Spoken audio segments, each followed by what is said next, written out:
इस कार्यक्रम के प्रायोजक हैं JSK इंटरनेशनल।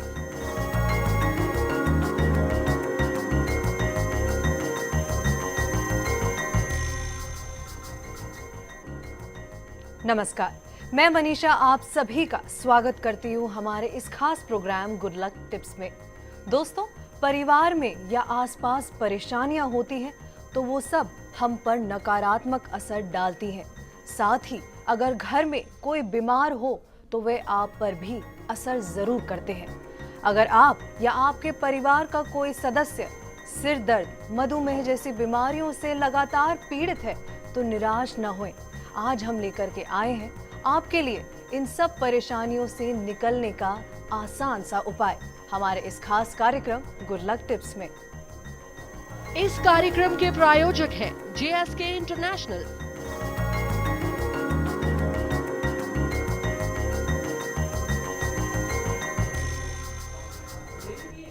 दोस्तों, क्या कारण होता है इन सब बीमारियों का? क्या कोई ग्रह दोष और किस तरह से इनसे निजात पाया जा सकता है? इसके बारे में विस्तार से बात करने के लिए हमारे साथ हमारे स्टूडियो में मौजूद हैं जाने माने ज्योतिष आचार्य पंडित मुकेश शास्त्री जी।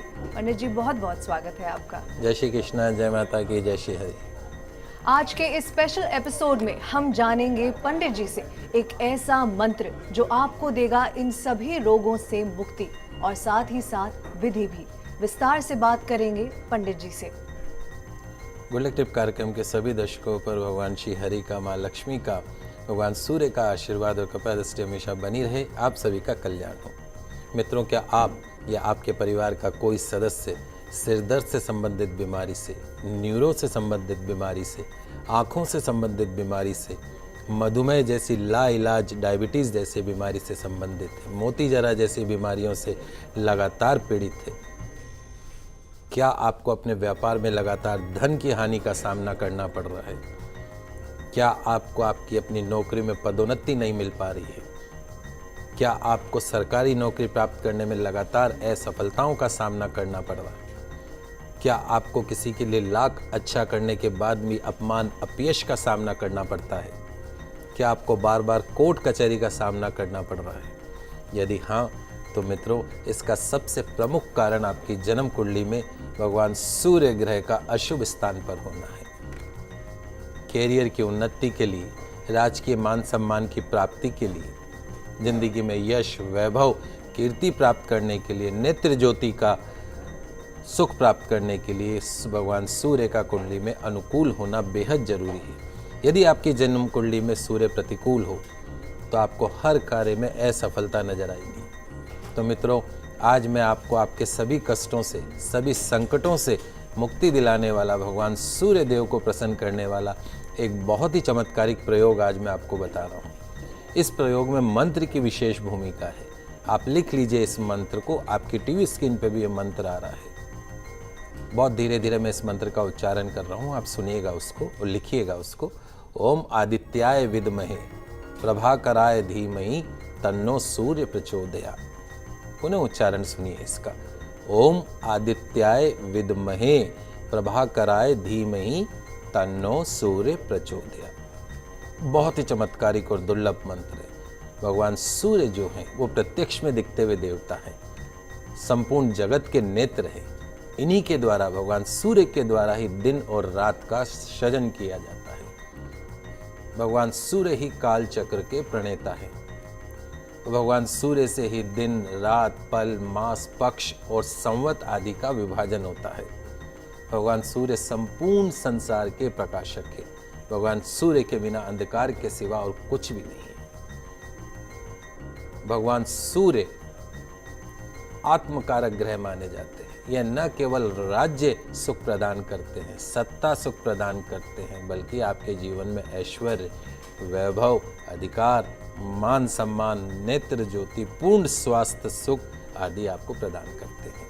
मान सम्मान में तो वृद्धि होती है, सभी शत्रुओं का नाश होता है भगवान सूर्य की आराधना से। और सबसे बड़ी बात जो है, गंभीर से गंभीर रोगों से भी आपको भगवान सूर्य की आराधना जो है उन गंभीर रोगों से भी मुक्ति दिला सकता है। पंडित जी, इस मंत्र को करने की क्या सही विधि है, ये भी आपसे जानना चाहेंगे यहाँ पे। जी बिल्कुल। तो आइए मित्रों, इस महामंत्र के जाप की सही विधि को भी जान लेते हैं। आपको करना यह है कि किसी भी शुक्ल पक्ष के रविवार को प्रातःकाल स्नान आदि से निवृत्त होकर सफ़ेद वस्त्र धारण करके आसन के ऊपर अपने पूजा कक्ष में पूर्व दिशा की तरफ मुख करके बैठ जाइए। आचमन और प्राणायाम करें। तत्पश्चात में अपने सामने एक चौकी अथवा बाजोट की स्थापना कर लीजिए।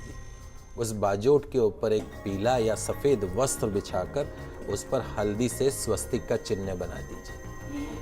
एक मुट्ठी हरिद्रा से रंगे यानी हल्दी से रंगे जो चावल होते हैं, जिन्हें पीले चावल कहते हैं, उन पीले चावलों की एक ढेरी स्वस्तिक के ऊपर विराजमान कर दीजिए। अब आपको एक तांबे का कलश लेना है। उस कलश में शुद्ध देशी घी भरकर उस कलश को, जो आपने चावल की जो ढेरी स्वस्तिक पर बनाई है, उस कलश को उसके ऊपर स्थापित कर दें। कलश के मुख पर एक तांबे की प्लेट रख दीजिए और उस पर सफ़ेद चावल रख दें। चावल पर भगवान सूर्य देव का यंत्र स्थापित कर दीजिए। अब आप भगवान सूर्य देव की पूजा का संकल्प करें। ये ध्यान रखें कि कोई भी पूजा बगैर संकल्प के अधूरी मानी जाती है। तो संकल्प करें कि हे सूर्य देवता, मैं आपकी पूजा कर रहा हूँ, मुझे पूर्ण सुख प्रदान करें। तत्पश्चात में भगवान सूर्य देव की षोडश उपचार पूजा आरंभ करें। गुलाब के पुष्प भगवान सूर्य को अर्पण करें। धूप दीप नैवेद्य भगवान सूर्य को अर्पण करें। नैवेद्य में शुद्ध ताजे बने हुए चावल एक प्लेट में रखें और उन चावल पर थोड़ा सा दूध अवश्य डालें। उस पर आधा चम्मच शुद्ध देशी घी भी डालें और सबसे ऊपर उसके ऊपर शक्कर रख दें, चीनी रख दें। इस भोग को भगवान सूर्य देवता को अर्पण करना है। भगवान सूर्य देव आपकी सभी मनोकामना पूर्ण करने का, अपने सभी कष्टों से मुक्ति पाने की भगवान सूर्य देव से प्रार्थना करनी है। अब आपको 108 बार, जो मैंने मंत्र आपको अभी थोड़ी देर पहले बताया, उस मंत्र का कम से कम 108 बार आपको जाप करना है। जाप के पश्चात में भगवान सूर्य की आरती करनी है, पुष्पांजलि करनी है, क्षमा प्रार्थना करनी है। तत्पश्चात में एक तांबे के कलश में जल भर के, उस जल के अंदर थोड़ी सी रोली डाल के और मोली डाल के, उसमें एक सुपारी डाल के और एक इलायची, थोड़ा सा गुड़ का टुकड़ा, वो डाल के भगवान सूर्य देव को अर्पण करना है। लगातार 40 दिन तक इसी तरीके से भगवान सूर्य की पूजा करनी है। निश्चित तौर पर आपको बहुत ही चमत्कारिक परिणाम देखने को मिलेंगे। स्वास्थ्य सुख प्रदान होगा, यश वैभव कीर्ति प्रदान होगी। कि अगर आपने भगवान सूर्य को पूज लिया तो फिर किसी और को पूजने की जरूरत ही नहीं पड़ती, क्योंकि भगवान सूर्य का आशीर्वाद जिसको मिल जाए तो उसको जिंदगी में कुछ और नहीं चाहिए। पंडित जी, हम यहाँ पर जानना चाहेंगे कि क्या सावधानी बरतनी है इस विधि को करते समय? देखिए, किसी भी मंत्र का जब हम जाप करते हैं तो कुछ सावधानी भी उसके अंदर बरतनी चाहिए। सबसे पहला तो ये काम है, सावधानी जो है वो ये है कि इस मंत्र का जाप रुद्राक्ष की माला से करना चाहिए। सफ़ेद वस्त्र धारण करके इस मंत्र का जाप करना चाहिए। रविवार के दिन बगैर नमक का, बगैर तेल का भोजन आपको ग्रहण करना चाहिए। उसके साथ साथ में जब आपका ये अनुष्ठान पूर्ण हो जाए तो वो जो शुद्ध, जो तांबे के कलश के अंदर जो हमने घी भर के रख रखा था, 40 दिन बाद में उस अनुष्ठान को पूर्ण करके उस जो कलश में जो घी भरा हुआ है उसे किसी ब्राह्मण को आप दान कर दें। तो ये जो सावधानी अगर आप बरतते हैं तो निश्चित तौर पे भगवान सूर्य की जो पूजा अनुष्ठान आपने किया है उसका पूर्ण रूप से आपको फल प्राप्त होता है। दोस्तों, ये तो बात हुई बीमारियों से निजात पाने की। चलिए आगे जानते हैं आपके घर में रखी तिजोरी के सही दिशा और सही स्थान क्या है। पंडित जी से आइए जान लेते हैं। मित्रों, आज हम बात करेंगे आपके घर में रखी तिजोरी के सही दिशा और सही स्थान के वास्तु के बारे में। यूं तो किसी को भी किस्मत से ज़्यादा नहीं मिलता है, लेकिन कई बार अनेक बाधाओं के कारण किस्मत में लिखी धन समृद्धि भी प्राप्त नहीं होती।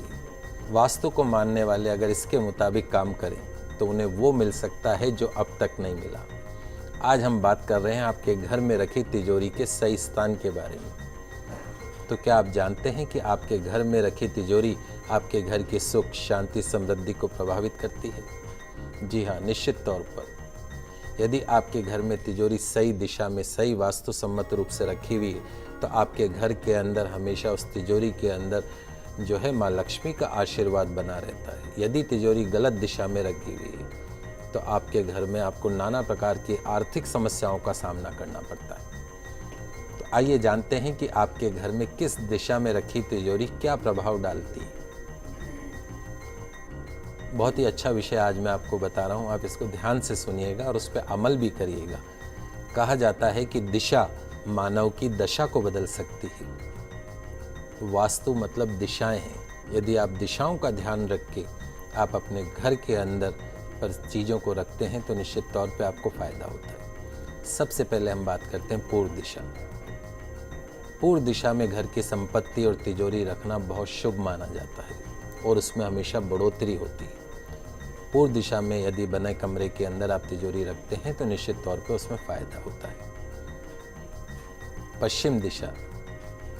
पश्चिम दिशा में यदि हम धन संपत्ति आभूषण रखते हैं, तिजोरी रखते हैं तो बहुत साधारण शुभता का लाभ होता है। घर का जो मुखिया है अपने मित्रों के सहयोग के होने के बाद में भी बड़ी कठिनाइयों के साथ धन कमाता है, क्योंकि जो पश्चिम जो दिशा है वो शनि की दिशा है। पैसा तो बहुत आएगा लेकिन उसी अनुपात में वो निकलता भी जाएगा। बीमारियों में खर्च हो सकता है, चोरी चकारी में खर्च हो सकता है। उत्तर दिशा। घर की इस दिशा में कैश व आभूषण जिस अलमारी में रखते हैं वह अलमारी भवन की उत्तर दिशा के कमरे में दक्षिण दीवार से लगाकर रखें। कैसे? आपका उत्तर दिशा में कोई कमरा बना हुआ है तो अलमारी आपको कैसे रखनी कि वो दक्षिण दीवार से सटी हो और उसका जो पल्ला है, जो उसका दरवाजा है, वो इस प्रकार खुले कि उत्तर दिशा सामने पड़ती हो। क्योंकि उत्तर जो दिशा है वो माँ लक्ष्मी की दिशा है, भगवान कुबेर की दिशा है, भगवान गणेश जी की दिशा है। तो यदि आप उत्तर दिशा में रखे कमरे के अंदर अलमारी रखते हैं उत्तर दिशा की खुलती तरह, तो निश्चित तौर पे आपकी तिजोरी में हमेशा धन भरा रहेगा, मालामाल आप होते रहेंगे, आभूषणों में हमेशा वृद्धि होती रहेगी। सबसे शुभ दिशा इसी को ही बताई गई है। बात करते हैं दक्षिण दिशा में रखी तिजोरी के बारे में। तो दक्षिण दिशा में धन, सोना, चांदी और आभूषण रखने से नुकसान तो नहीं होता है, परंतु बढ़ोतरी भी विशेष रूप से नहीं होती, क्योंकि दक्षिण दिशा जो है वो काल की दिशा है। दोस्तों, अभी आपने जाना विधि और सावधानी और साथ ही साथ तिजोरी को रखने की सही दिशा। लेते हैं यहाँ पर एक छोटा सा ब्रेक के उस पार जानेंगे आगे की दिशाओं के बारे में। तो आप कहीं मत जाइएगा, हम जल्द लौटेंगे एक छोटे से ब्रेक के बाद। इस कार्यक्रम के प्रायोजक हैं JSK इंटरनेशनल।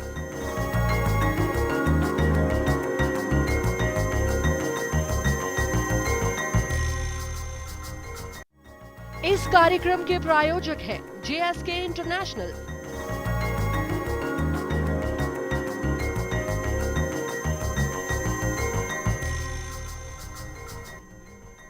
ब्रेक के बाद आप सभी का फिर से स्वागत है।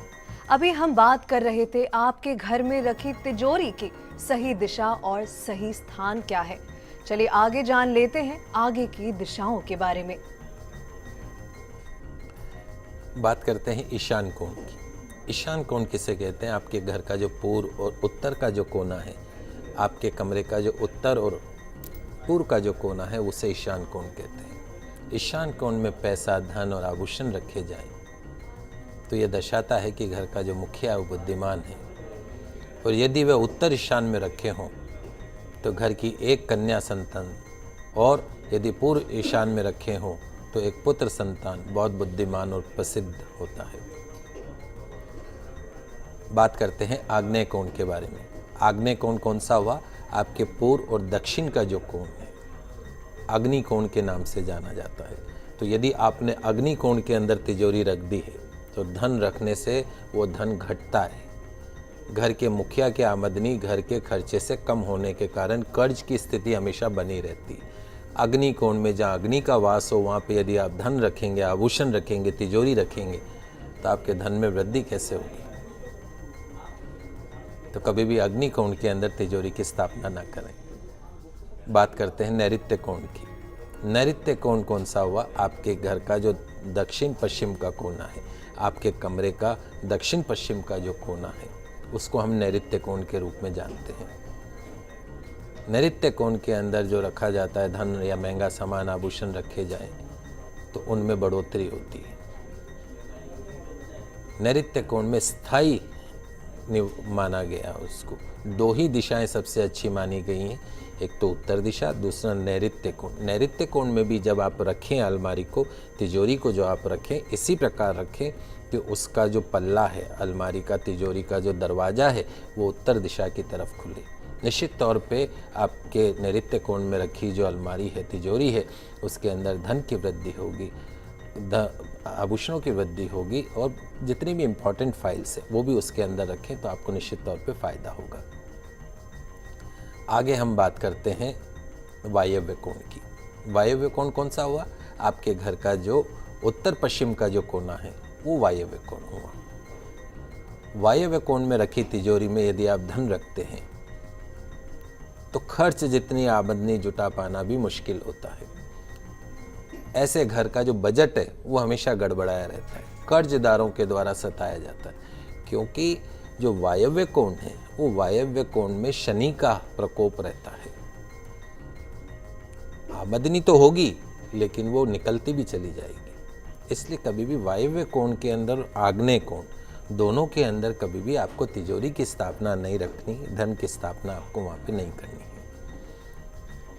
आजकल एक एक इंच कवर करने की एक प्रवृत्ति बन गई है, तो सीढ़ियों के नीचे भी कई लोग बाग तिजोरी रख देते हैं, अलमारी रख देते हैं, उसी के अंदर धन, कैश और आभूषण, इंपॉर्टेंट फाइल रखते हैं। बहुत नुकसानदेह साबित होता है। सीढ़ियों के नीचे कभी भी मंदिर की स्थापना नहीं करें, सीढ़ियों के नीचे कभी भी तिजोरी नहीं रखें, इस बात का विशेष रूप से ध्यान रखें। सीढ़ियों या टॉयलेट के सामने भी कभी भी तिजोरी नहीं रखनी चाहिए, क्योंकि टॉयलेट की जितनी भी नेगेटिविटी है वो तिजोरी के अंदर प्रवेश कर जाती है। जिस कमरे में आपने तिजोरी रख रखी है उस कमरे के अंदर कबाड़ या मकड़ी के जाले होने से नकारात्मक ऊर्जाएं उत्पन्न हो जाती हैं। तो कभी भी जिस कमरे में तिजोरी हो उस कमरे को पूर्ण रूप से स्वच्छ रखें, यदि आप पूर्ण धन का सुख चाहते हैं। तो घर की तिजोरी के पल्ले पर बैठी हुई लक्ष्मी जी की तस्वीर लगाएं, जिसमें दो साथ में हाथी खड़े हों, सूंड उठाए हुए खड़े हों। अगर आप ऐसी लक्ष्मी जी की तस्वीर तिजोरी के पल्ले पे लगाते हैं तो बहुत शुभ परिणाम मिलता है। जिस कमरे में आपने तिजोरी रख रखी उस कमरे का रंग भी बहुत महत्वपूर्ण होता है। उस कमरे का रंग आपको हमेशा हल्का रखना है, क्रीम, ऑफ वाइट रखना है। डार्क कलर जो है, गहरे कलर, वो आपको तिजोरी वाले कमरे में कभी भी नहीं करवाने चाहिए। चलिए अब जान लेते हैं पंडित जी से आज का वास्तु उपाय। यदि आपके घर में बहुत ज़्यादा कलह कलेश का वातावरण बना रहता हो, घर के सदस्यों के विकास में रुकावट बनी रहती हो, तो वास्तुशास्त्र का एक छोटा सा सरल सा उपाय आपके घर में खुशियाँ ला सकता है। आपको करना यह है कि घर की बैठक में, यानी ड्राइंग रूम में, जहाँ घर के सदस्य आमतौर पर एकत्र होते हों, वहाँ पे आपको एक बांस का पौधा, जिसको बैम्बू ट्री बोलते हैं, उस बैम्बू ट्री को आप आपके जो ड्राइंग रूम है, उस ड्राइंग रूम का जो पूर्व का जो कोना है, ईशान कोण जिसको बोलते हैं, पूर्व उत्तर का जो कोना है, वहाँ पे आप बैम्बू ट्री की स्थापना करिए। निश्चित तौर पे आपके घर का जो कलह कलेश का वातावरण है वो दूर होगा और आपस के घर के जो सदस्य हैं उन सब में एक सामंजस्य पैदा होता हुआ आपको दिखेगा। जी पंडित जी, हम यहाँ पे आपसे आज का विशेष उपाय भी जानना चाहेंगे। जी, काम की भागदौड़ आजकल इतनी हो गई है, कई बार इंसान डिप्रेशन का शिकार हो जाता है। एक बहुत ही सामान्य समस्या देख रहे हैं, इतनी भागदौड़, काम का इतना वर्क प्रेशर हर इंसान के ऊपर रहता है कि वो कहीं ना कहीं उसको डिप्रेशन जैसी बीमारी सताने लग जाती है। और कई बार तो डिप्रेशन इतना अधिक बढ़ जाता है कि वो कुछ समय के लिए अपनी सुध बुध खो देता है। कुछ लोग डिप्रेशन के कारण पागलपन का शिकार हो जाते हैं और कुछ लोग डिप्रेशन के कारण आत्महत्या जैसी घटनाओं को अंजाम दे देते हैं। यदि आप डिप्रेशन से बचना चाहते हैं तो आज मैं आपको एक बहुत ही सरल उपाय बता रहा हूँ, निश्चित तौर पे बहुत फ़ायदा होगा, आजमाया हुआ उपाय है। कहीं आपको मेडिसिन लेने की ज़रूरत नहीं है। मेडिसिन और आपको डिप्रेशन का पेशेंट बना देती। प्रतिदिन सुबह नित्य कर्मों से निवृत्त होकर माँ तुलसी जी के पौधे के अंदर आपको जल अर्पण करना है, घी का दीपक लगाना और कम से कम 11 परिक्रमा आपको करनी है। इसी क्रम को आप सुबह शाम को आप करें। मेरे कहने से आप कम से कम 1 महीना आप ये करके देखिए, गंभीर से गंभीर मानसिक अवसाद आपका जो है वो खत्म होगा। दवाइयों के ऊपर जो दवाइयाँ जो है मानसिक अवसाद की अक्सर सुलाए रखती है, आपके माइंड को इतना कमज़ोर कर देती है कि आप समझ ही नहीं पाते, उन सब दवाइयों से आपको मुक्ति मिलेगी। और साथ में यदि हो सके तो एक तुलसी जी की माला को गले में धारण कर ले तो और बेहतर लाभ आपको मिलने लगेगा। आइए अब जान लेते हैं आप सभी के लिए आज का पावर मंत्र।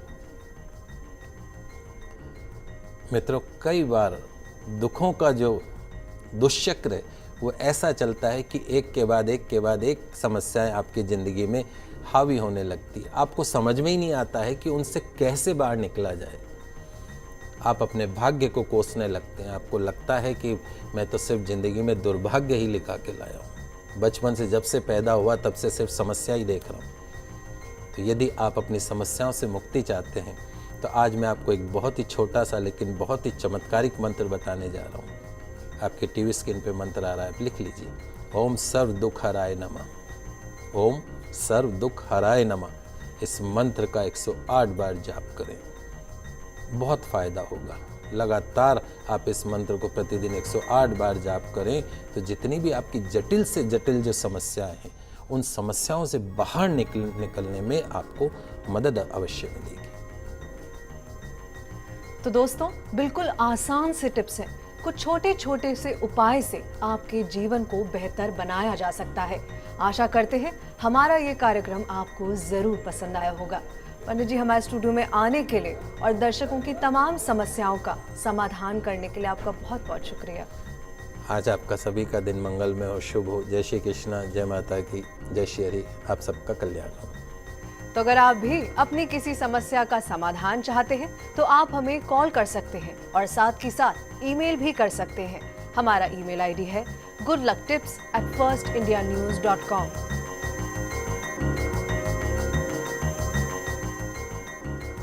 सोमवार को आपसे फिर मिलेंगे, तब तक के लिए हमें दीजिए इजाजत। खुश रहिए और अपना ख्याल रखिए। नमस्कार।